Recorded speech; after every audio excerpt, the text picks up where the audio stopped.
4 साल इतना वक्त हो गया था यश को बड़े पर्दे पर देखे हुए। केजीएफ चैप्टर 2 के बाद यश की कोई फिल्म ही रिलीज नहीं हुई थी और अब उनकी वापसी हो रही है टॉक्सिक के साथ। सबसे इंटरेस्टिंग बात यह है कि केजीएफ 2 के बाद अगर यश चाहते तो बिल्कुल सेफ गेम खेल सकते थे। वही मास एंट्री, बड़े डायलॉग्स और स्लो मोशन, और वही आदमी पूरी दुनिया के खिलाफ था। लेकिन टॉक्सिक देखकर पहली चीज जो मेरे दिमाग में आई वो थी यश ने सेफ चॉइस नहीं ली। और ये अच्छी बात है या बुरी, यहीं से कहानी की शुरुआत होती है। सबसे पहले बिना स्पॉइलर के फिल्म का बेसिक सेटअप समझते हैं। कहानी का बड़ा हिस्सा गोवा के क्रिमिनल वर्ल्ड के आसपास घूमता है। एक ऐसा अंडरवर्ल्ड जहाँ पे अलग अलग गैंग्स हैं, अपना पावर स्ट्रक्चर है, और इस पूरी दुनिया में यश का कैरेक्टर राया आता है। लेकिन इसकी कहानी यहीं से शुरू नहीं होती। राया गोवा का सबसे बड़ा गैंगस्टर कैसे बनेगा, क्योंकि धीरे धीरे फिल्म गैंगस्टर वर्ल्ड से ज्यादा एक आदमी की जिंदगी और उसके रिश्ते और उसके लिए हुए फैसलों के कॉन्सिक्वेंसेस में फोकस करने लगती है। और यहीं पर टॉक्सिक मुझे इंटरेस्टिंग लगती है, क्योंकि ये फिल्म आपको शुरुआत में जैसी लगती है बाद में वैसी नहीं होती। और शायद यही फिल्म की सबसे बड़ी स्ट्रेंथ भी है और प्रॉब्लम भी, क्योंकि अगर केजीएफ देखकर आप यहाँ आए हैं तो उम्मीद लगाना बेमायने होगा। बैकग्राउंड म्यूजिक फटेगा, लोग उड़ेंगे और हर 5 मिनट में कोई डायलॉग आएगा, आप सीटी बजाएंगे, तो भाई ये फिल्म आपके लिए नहीं है। टॉक्सिक में मास मोमेंट है, एक्शन है, वायलेंस है, स्वैगर है, लेकिन फिल्म का बड़ा हिस्सा उससे कहीं ज्यादा डार्क और कैरेक्टर को ड्रिवन बनाने की कोशिश करता है। अगर मैं ईमानदारी से कहूँ तो इसका क्रेडिट मैं यश को दूंगा, क्योंकि एक एक्टर के तौर पर उनकी पोजीशन देखकर सोचिए, केजीएफ 2 में उन्होंने पैन इंडिया सुपरस्टार बने। अब ऐसे समय में कोई भी एक्टर यही सोचता जो चल रहा है उसे दोबारा करते हैं, लेकिन यश ने ऐसी फिल्म चुनी जिसका खुद कैरेक्टर भी अलग है। यहाँ हीरो विलन की बाउंड्री बहुत धुंधली है। आप राया को पसंद कर सकते हैं, उसकी पर्सनालिटी से प्रभावित हो सकते हैं, लेकिन उसके हर काम को जस्टिफाई नहीं कर सकते। और मुझे लगता है कि यही वजह है फिल्म का टाइटल टॉक्सिक है, सिर्फ स्टाइल मारने के लिए नहीं, यह कैरेक्टर की दुनिया को डिस्क्राइब भी करता है।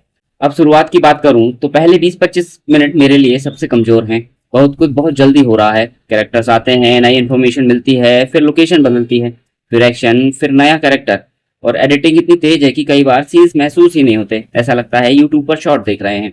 और सबसे बड़ी प्रॉब्लम ये है कि शुरुआत में फिल्म लगातार आपको केजीएफ की याद दिलाने की कोशिश करती है। Slow motion, heavy background score, hero का एटीट्यूड, कैमरा मूवमेंट, लेकिन ये चीज वहां नेचुरली नहीं बैठती। ऐसा लगता है कि फिल्म खुद तय नहीं कर पा रही है कि वो क्या दिखाना चाहती है, मास फिल्म या सीरियस क्राइम ड्रामा। लेकिन लगभग आधे घंटे के बाद जब फिल्म राया के पर्सनल स्टोरी में घुसती है तब चीजें काफी बदल जाती है, और यहीं से मुझे फिल्म ज्यादा पसंद आने लगती है, क्योंकि कहानी में मौजूद महिला कैरेक्टर डेकोरेशन के लिए नहीं है। नयनतारा, कियारा आडवाणी, तारा सुतारा और रुक्मणी, इन सभी कैरेक्टर को किसी न किसी तरीके से राया की जिंदगी के साथ जोड़ा गया है। जैसे जैसे रिलेशनशिप आगे बढ़ते हैं, राया सिर्फ एक गैंगस्टर नहीं लगता, वो एक ऐसा इंसान दिखाई देने लगता है जिसकी जिंदगी में बहुत सारी अनसॉल्व चीजें हैं, और फिल्म का इमोशनल साइड सामने आता है।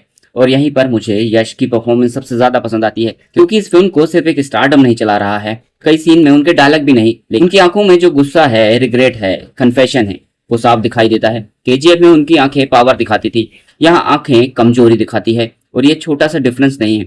यश ने एक फिल्म में दो बिल्कुल अलग किरदार निभाए हैं। जब दोनों एक ही फ्रेम में आते हैं तब आपको लगता है कि यश ने कितनी मेहनत की है। और हाँ, एक्शन, टॉक्सिक का एक्शन हर जगह परफेक्ट नहीं लगता, लेकिन जब फिल्म सही जगह पर एक्शन दिखाती है तो मजा आ जाता है, खासकर सर्कस वाले सीक्वेंस में। उसमें यश की बॉडी लैंग्वेज, मूवमेंट और कैमरा वर्क मिलाकर मूवमेंट जो सीन तैयार होता है वो एक्शन के लिए काफी भारी है। कैरेक्टर की पर्सनालिटी भी एक्शन में दिखाई देती है, और यही चीज फिल्म के पहले हिस्से में मैं मिस कर रहा था। अब आते हैं उस चीज पर जिसके लिए इस फिल्म को ए सर्टिफिकेट मिला है।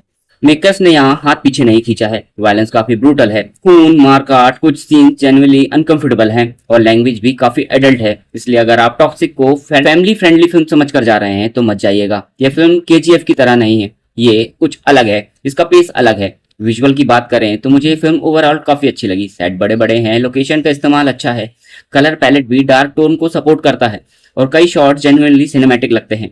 और हाँ, वीएफएक्स थोड़ा कमजोर है, लेकिन इन्होंने वीएफएक्स पे ध्यान देना लाजमी भी नहीं समझा, क्योंकि उन्होंने स्टोरी को ज्यादा तवज्जो दी है। लेकिन अब सबसे बड़ी प्रॉब्लम पेसिंग और एडिटिंग। पहला हिस्सा जरूरत से ज्यादा तेज है और दूसरा हिस्सा अचानक बहुत धीमा हो जाता है।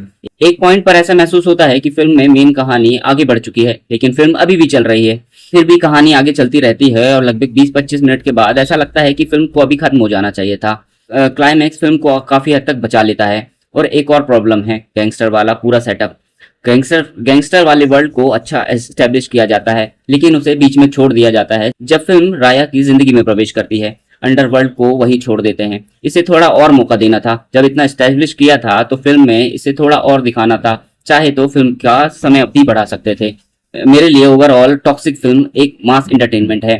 अगर आप यश के बड़े फैन हैं तो इस फिल्म को जरूर देखने चाहिए। अगर आपने यश की पहले कोई फिल्म नहीं देखी है और चाहते हैं कि कोई अच्छी फिल्म देखें इस वीकेंड में, तो भी आप टॉक्सिक देखने जा सकते हैं। मेरा रिव्यू इतना ही। मैं इसे कोई नंबर नहीं देना चाहूंगा, लेकिन ये ओवरऑल अच्छी फिल्म है। फिर मिलते हैं अगले वीडियो में। नमस्कार।